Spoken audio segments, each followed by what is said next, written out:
যদি কেউ আমার ব্যাগটা সার্চ করে কখনো আর কিছু পাক আর না পাক কয়েকটা নুট কালারের সুন্দর সুন্দর শেড পাবে, এটা ড্যাম শিওর।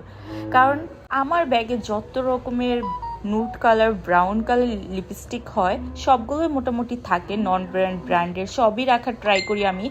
তবে এগুলো হচ্ছে রেগুলার বেসিস আমি ইউজ করি। আর আমি কতটা হাইজেনিক মেনটেন করি আপনারা এখন দেখবেন যে আমি একটা চামচ পর্যন্ত ক্যারি করি আমার ব্যাগের মধ্যে।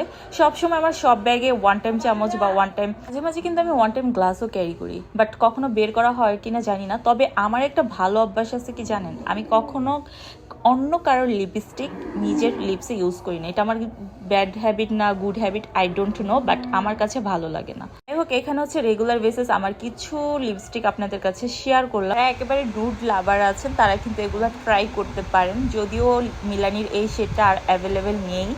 বাকি সবগুলোই কিন্তু অ্যাভেলেবেল আছে আর সবগুলো আমার বেশ পছন্দের।